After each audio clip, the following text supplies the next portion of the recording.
Guys, this is the game that RAPHINHA needed. This is the game that RAPHINHA needed to finally get back to the level that we've been seeing from him all season long. Because after international break, this guy has not put up any good performances. And let's not get it twisted. Today against Celta Vigo, he did not put up a great performance either. Nowhere near. But after international break, after all the things he said about Argentina and then Brazil getting humbled against Argentina, his mentality and his performance has just gone downhill. And we saw it after international break where he was getting, quote unquote rest. He wasn't playing enough. And then Hansi Flick came out saying it's because he knew that his mentality wasn't there. He needed a little break, right? But then he started to get back into the team and not any great performances from him. What we've been seeing from him all season long, he wasn't doing it. He just looks so out of it. And today, hopefully, I pray it's the game that really gets him back to the RAPHINHA that we all know and love from this season. Because scoring an important goal, yet again, an important winner to get us 3 massive points should definitely get him to get back up there. Get his confidence back up. Get that mentality of a captain, of a winner, of a clutch player back up there. Hopefully, I pray that's the case because, man, today was just such a stressful game, guys. I just don't understand the performance that Barcelona put up today. I don't know what that was, but again, thankfully, we got the win. Thankfully, we got the 3 points. 3 points that were desperately needed considering what is at stake, guys. We all know what's at stake. The Liga title is at stake. We're only 4 points ahead of Real Madrid. Considering now, before the game, we were 4 points. Now we're 7 after getting the win. But before this game, we were only 4 points. We're only 4 points, guys. We cannot afford to drop points. We cannot. Like I made in my latest video, in my most recent video, I talked about that it was very difficult trying to make rotations into this point of the season. It was very difficult because we're in a final stretch where we're still competing against the Real Madrid side who are now out of the Champions League. So the only thing they're going to prioritize is La Liga. So we cannot afford to drop points. And we need our best players because we know when we try to make rotations, we're not getting the same football. We're not getting the same outcomes. We need to bring in the players that are normally starting out from the bench to finally get us something into a game. It's our subs don't always do it. Our subs don't always do it, and changing like important players don't always do it. Like today, Lamine Yamal. Lamine Yamal got rest today, which he's desperately needed. Like he for sure needs rest. Like there's no doubting that because he's played so many games. But today he was just such a miss going forward because we were bad in every aspect of the game today. In every aspect, the defense, the midfield going forward, more specifically the defense because that defense today was disgusting. But going forward, in that first half, we did nothing, guys. Ferran Torres gets an amazing goal. But besides that, we did absolutely nothing. We didn't create any clear chances in that first half. Any clear chances. Like, the only one I can really think of is one where RAPHINHA headers it over the top to Lewa. And he was onside, but then Lewa just bombs it. He just skies it. But besides that, we didn't do anything. We didn't create anything. RAPHINHA on the right winger, as a right winger. That's his natural position. But I've said this countless times about RAPHINHA. He's not a take-on winger. He's not your traditional winger who takes on players, creates things out of nothing, creates things for themselves. He's not that kind of winger. He's not that kind of player. He's someone that needs to link up with other players to get a goal, get into the right spaces, get in behind, the way that we've been seeing from him all season long, right? But when he plays that right winger spot, unless it's at the end of a game, when Lamine gets subbed off and stuff, besides that, he doesn't offer you much. Because he can maybe get plus one player, another player, but the immediate thing that comes to his mind is cut in, cross. Cut in, cross. And we all know he doesn't ping it to the way Lamine does it. He doesn't do it the same way that Lamine does it. He crosses it with power and it doesn't really get to anyone. And that's what we were seeing from him today. It was bad from him today. And considering also the whole attack weren't great either. Lewa, Ferran, Fermin, non-existent in this game. Not enough for them to create anything for us to go on top. Especially since Celta Vigo, like that, immediately responded to our goal with disastrous defending. Guys, one thing I can assure you from this Celta Vigo game, from the first goal that we saw against them, was that Inzaghi was watching that game licking his fucking lips. That's one thing I can assure you because the way that we gave up that first goal, the amount of space that we left in the wide areas, if we do that against Inter Milan, we are cooked. We are cooked. They're going to expose us. They're going to destroy us because it is unacceptable leaving that much space on the wide areas. Like, we were so compact in that first goal in the middle, and then no one looked at the wide areas, looking at that player who was on Gerard Martin's side. He just easily ran through, completely onside because no one kept him offside either. And then boom, easy goal, easy cross into the middle, and then easy goal for Celta Vigo to tie us up. But what is that? Because if we're going to play like that, one thing for sure has to be that we completely and utterly perfect that high line. Because we know Gerard Martin, he doesn't link up as much, well with the other defenders trying to do it. But today, Cubarsí, Inigo, Koundé, they were all terrible today doing the high line. And Celta Vigo exposed us so many times this game. Where they, for sure, as much as we won the game, they could have won the game. They for sure could have won the game. They did great today. Got to give them so much credit. But that first goal was just completely unacceptable to give a goal up like that. It was completely unacceptable. Boom, they tied up 1-1. But again, going back to the first half, just nothing. Nothing in that first half for us to be up. Nothing in the first half to deserve anything. And it was so obvious that we needed to bring Lamine and Dani Olmo in. Second half comes in.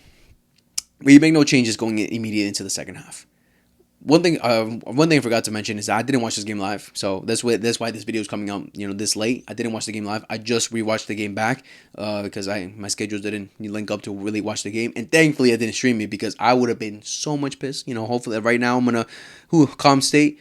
But after watching that back, I was just so frustrated seeing how we played. But good thing I didn't stream it. But I wish I did stream it because it would have been a great reaction. But I couldn't watch the game live. But rewatching the game back, second half we didn't make any immediate changes. We then go in trying to be in the front foot, and then 2-1, 3-1. At that point, Lamine and Dani Olmo came in, but 2-1, 3-1. What is that? What is this defending, Barca? What are we doing here? Frankie, what was that? Buddy, what was that, my boy? Your 250 game, this is what you do? What was that, bro? What was that communication with Inigo?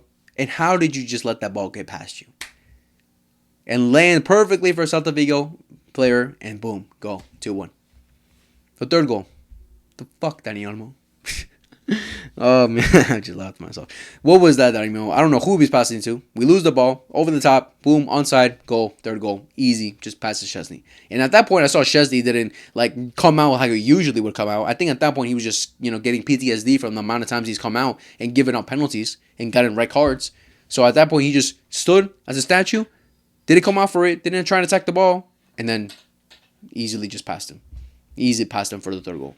3-1. Obviously, for the 3-1, there was still a lot of time left. Still a lot of time left to, go for us to make the comeback and try to get the win. But the way we were playing, I just didn't have any confidence that we would have done it. When I was seeing it from there. Obviously, I'm saying that I rewatched the game, but how I was watching the game at that point, I was like, how did we make this comeback? How? We were playing so awful. We were doing nothing going forward. How did we make this comeback? And then, we saw how. Great link-up play from Koundé. Koundé makes a great pass to Lewa. Lewa, link-up play with RAPHINHA, Dani Olmo. Boom, goal. 3-2. Great goal from Dani Olmo. And then the third goal. This is why we need Lamine to play.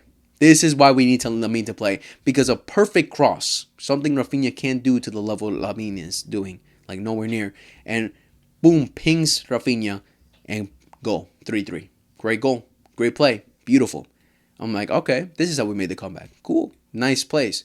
But why are we allowing ourselves to get to this point? We know how everything's at stake. How are we allowing ourselves to get to this point, guys? Why? Because the day to defense, bro. Why was that? Koundé going forward was terrible, man. And defending, he wasn't great either. Inigo Martinez and Cubarsí all over the place. Gerard Martin, bro. You do not have the level to play for FC Barcelona. You just don't. I miss Balde so much. Because Gerard Martin is not only a liability defensively, but going forward. Offers nowhere near the same level as Balde. We already knew that. But I forgot just how bad it was. Because I've said countless times that Gerard Martin has improved under Hansi Flick. But as a substitute. Coming in towards the dying minutes of a game. To which is just help us defend, get us the win, of games that we already won, we already took care of, or games where we just needed to defend, bring that extra body, or just bring Bali out to give him rest. As a sub, he's improved, but as a starter, oh man, nowhere near. Nowhere near. Because we've seen how many memes have come out of Gerard Martin when he tries to understand the back line, he tries to understand his teammates, when to push forward, when to do the offside trap. Because he always goes like, go backs and like he doesn't understand it. At this point, I would have expected you to understand it at least a bit, but he still doesn't understand it anywhere near the level he should to be playing under Hansi Flick in this system. Nowhere near. When I was looking at that, I was like, when I was looking back at the game, I'm like, why is Hector Ford not giving a chance? Why is Hector Ford not getting into this game?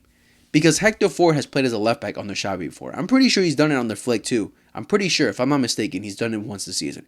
But we've seen little to nothing from Hector Ford this season that I'm like, all right, it's clear that Hansi Flick just doesn't trust him, right? He just doesn't trust him. And one thing about Hansi Flick that I've seen this season is that he doesn't really like playing players out of position. Like besides RAPHINHA, he likes playing the players that play that position in that position. That's why Gerard Martin is here. That's why Gerard Martin is playing. Because he's the only other left back that we have. All I know is that this summer, the main priority has to be getting another left back. Because Gerard Martin cannot be the first substitute for Balde. Nowhere near. Balde needs competition. At the same time, he needs someone who can come in for him when he's out, when he's injured, or when he needs some rest.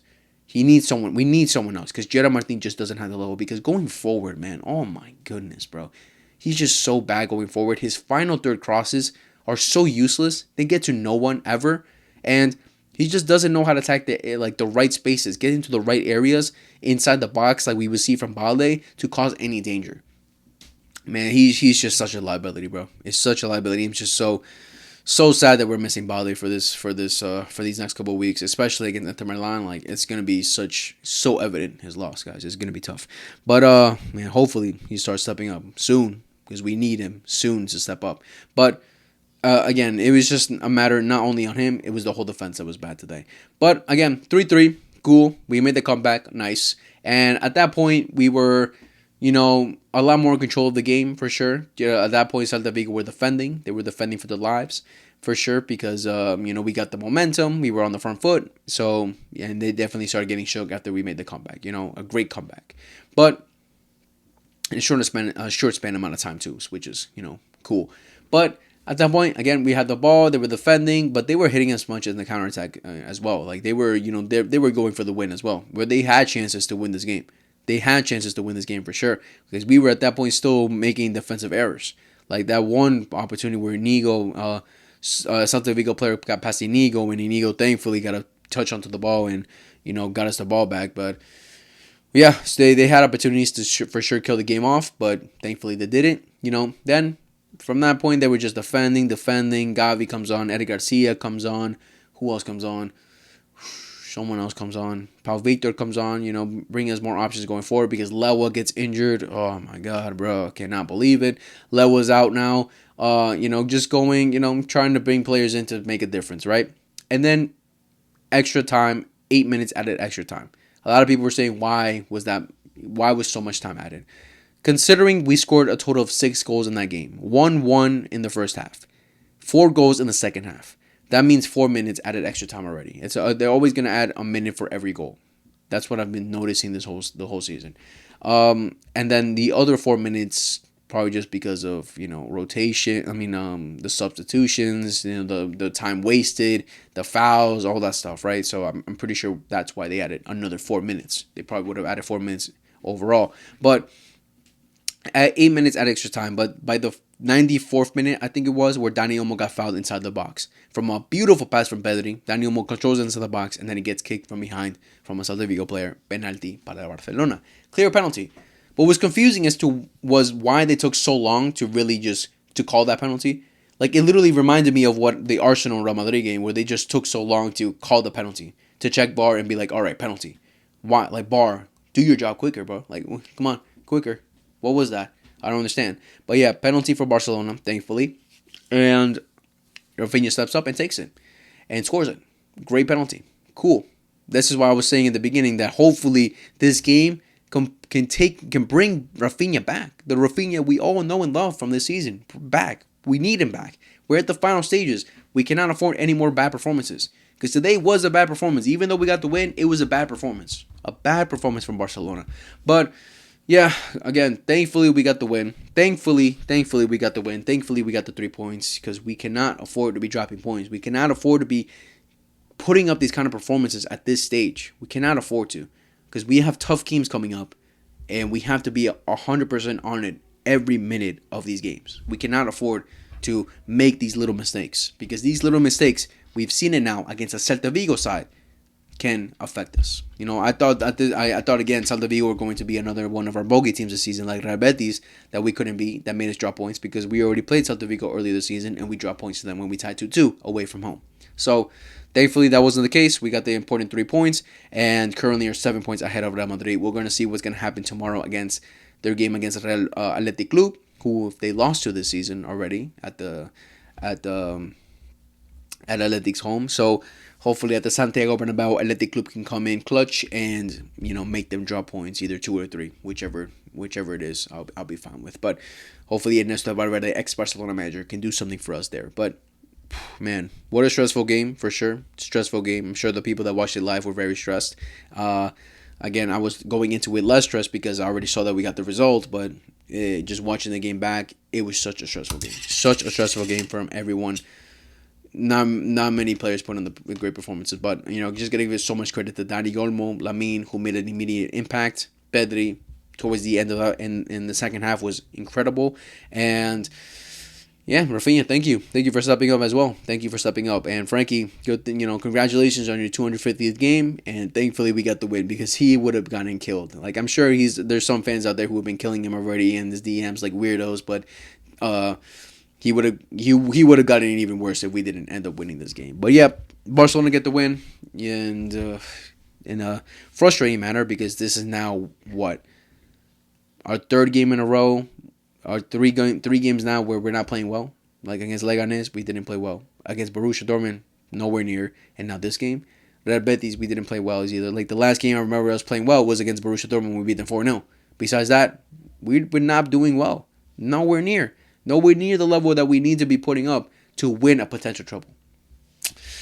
Ah, man, please, guys, step up. Please, just step up. Again, especially against Real Madrid. Please step up, guys. But yeah, let me know down in the comments what you guys thought about the game. Who was your man of the match? If I was to give someone the man of the match, it's tough to say, but I'd pick Pedri because I thought he was great today. But I picked Pedri. But let me know who you guys thought was the man of the match. I'm saying man of the match for our side because obviously the player who got a hat trick for Celta Vigo, I'm sorry, I forgot his name, Iglesias, something like that. Obviously he's the one that got the man of the match for the whole game, but from our side I would say Pedri. But yeah, let me know what you guys thought about the game down in the comments below. Who was your man of the match? Do you think this is Barcelona's side can finally get inspired to get back to the level that we need to be playing to finally win all the trophies? And yeah, let me know all those things down in the comment below. Like, subscribe, favorite, hit the notification bell for every time we upload. Share to your friends that love football. And I'll see you guys in the next video, whenever that is. Much love, take care, and peace.